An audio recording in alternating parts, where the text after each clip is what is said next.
Welcome back to my strange addiction to handheld fighting games. In the last episode, I got through Tekken, Guilty Gear, and Street Fighter's outings on the GameBoy Advance. Now, I'll be looking at what Mortal Kombat and King of Fighters brought to the handheld table. Unlike the games in the first video, I'm not a fan of either of these franchises. I know of their importance to the genre, but have never really gotten into them. That makes them the perfect test subjects for my opinion on how handheld ports of console franchises should be handled. I'm not asking for a great game, as counterintuitive as that might sound. All I'm asking for is a great sales pitch. Can the handheld version of your franchise do enough to make me want to play the console version? If it can, that's a massive success. Now, not only can I enjoy the series at home, I can also enjoy it on the go. Sadly, the first game in this video does not elicit feelings of joy by any means. Starting things off, I had to force myself to play the abomination that is Mortal Kombat Advance. Holy shit, this game's bad. Releasing on the 12th of December 2001, MK Advanced was not exactly following a great run of Mortal Kombat outings. In the previous 5 years, MK Trilogy had underwhelmed greatly, Special Forces and the Sub-Zero spin-off game had battled for the title of Worst Mortal Kombat Release Ever, and Mortal Kombat 4, while being a quality game in its own right, had removed the photorealism that originally gained the series such notoriety.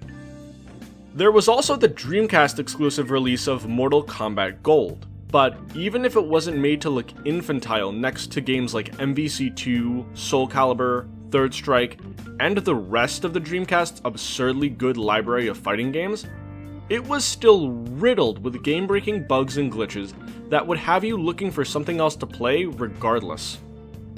That same low level of quality control is painfully apparent in the series' first outing on the Game Boy Advance. Hoping to hit the ground running in the release year of Nintendo's biggest handheld upgrade to date, Midway seems to have taken the laziest approach possible. While you'd never be able to tell from the vague name and box art, this is actually a port of Ultimate Mortal Kombat 3. So Midway basically pulled a reverse Capcom. Street Fighter Alpha 3's GBA entry was technically a new version of that game because of its additional characters. Yet the box art failed to inform you of that both on the front and back. Whereas here, the back of the box has a new level of combat in big bold letters without ever mentioning Ultimate Mortal Kombat 3. I don't think this could qualify as false advertising, but it does feel kinda scummy. And it was also just a dumb move all around. Ultimate Mortal Kombat 3 is a great game, loved by many, which would make a handheld port of it very appealing. Hell, it was the game Midway chose to port to mobile phones at the turn of the 2010s. Even giving the iPhone port exclusive character models that have never been used anywhere else. Literally, before I even enter the game, there are already problems. This is not a good sign of things to come. I know that because I wrote this script after playing it. Mortal Kombat Advance was noted for toning down its level of violence due to the GBA's younger audience base. But that is literally the only change they made in an attempt to appeal to that demographic. The game still got rated M for mature, for crying out loud. This game feels like you've just been dropped into an arcade and are forced to play at the one machine everyone else avoids. The only way to play Mortal Kombat Advance is through its arcade mode, the most basic mode in all of fighting games. And they broke it. Yeah. Yes, they actually managed to cripple the main single-player aspect of fighting games. Look, even if the rest of the game is awful, almost every publisher manages to make the arcade mode half-decent. MKA looks at that history and says, "Hold my beer, because I'm about to fall over dead." This arcade mode is bordering on non-functionality. You can set this game to its easiest difficulty, which I did, and the CPU will still perfect you. Mind you, I know how to play fighting games, sort of. And yet I was getting killed! So how is a complete fighting game novice supposed to enjoy this? There's also no training mode, and no way to see the character's special move commands, which only further hurts the experience. The game does have link cable functionality, but there's no single cartridge multiplayer, which is probably a good thing. This feels like a game that would lose you friends if you tried to make someone play it with you. Mortal Kombat Advanced is not only the worst version of Mortal Kombat, it's arguably the worst video game ever made. And no, that's not hyperbole. Short story time. When the pandemic was first kicking into swing and lockdowns were happening, I found a bunch of worst games ever lists, then gave each game a try to kill some time and stop myself from doom scrolling on Twitter. I've played all the bad ones that everybody mentions. Big Rigs Over the Road Racing is a crime against cars, but I was able to have fun reaching the speed of light driving uphill backward. Same goes for Ride to Hell Retribution. Completely terrible, mechanically inept. But there's a mindset you can play it with that makes it an ironically entertaining experience. This also applies to Superman 64, whichever Aquaman title constantly gets shit on, and even E.T. on the Atari 2600, which isn't even close to being the worst 2600 game. Mortal Kombat Advance has the blandness of E.T. combined with the annoyance of if the government agent in E.T. was faster than Sonic, and sometimes the phones you're supposed to collect just failed to load into a level. Aside from its buttons working, I have nothing even neutral to say about this game. I take offense to it allowing me to get past the start screen. It is truly unbelievable how bad this thing is. With that out of the way, we can move on to games that are at least serviceable. Deadly Alliance and Tournament Edition are basically the same game. Both are renditions of the console release of Deadly Alliance, Mortal Kombat's first venture into being a fully 3D fighting game instead of the 2D fighter it had been since the series' inception. The only real difference between the two handheld games is that Deadly Alliance's full console roster has been split in half across them. Tournament Edition manages to add to the canon of Deadly Alliance by integrating Sector, Serena, and Noob Saibot into the plot. These games are fine-ish. They're playable, but are in no way anything to write home about. Lacking both a training mode and a way to check the controls, including special move inputs, neither Deadly Alliance nor Tournament Edition manages to stand out in any way, especially to a new player. I'd probably even put these below the two Street Fighter titles I criticized so much in the last video, in terms of getting a newbie to check out console versions of the series. There's just nothing here to get excited about, and that includes the gameplay. These again feel like half-assed efforts from Midway. And now we get to the King of Fighters. KOF is a storied franchise that gives a lot of love to its lore and is absurdly popular in Latin America. This is due to SNK's arcade machines letting owners swap out different game cartridges instead of having to shell out all the money it would take to buy a brand new cabinet. They were much more cost-effective for shop owners over the pricier Capcom cabinets that didn't offer the same cartridge swapping feature. The cartridges were also extremely easy to pirate, which helped grow KOF's popularity immensely in less wealthy parts of the world. It's really cool to me that different regions have different fighters that define their scenes. The US has historically been a hub for Capcom games like Street Fighter and the Marvel vs. Capcom series. Korea has always been the dominant force in Tekken. We've recently seen Middle Eastern countries like Pakistan grow into Tekken powerhouses, and King of Fighters has always been one of the more popular games in Latin American regions, to the point where KOF characters are far more recognizable to that audience than even Ryu or Chun-Li.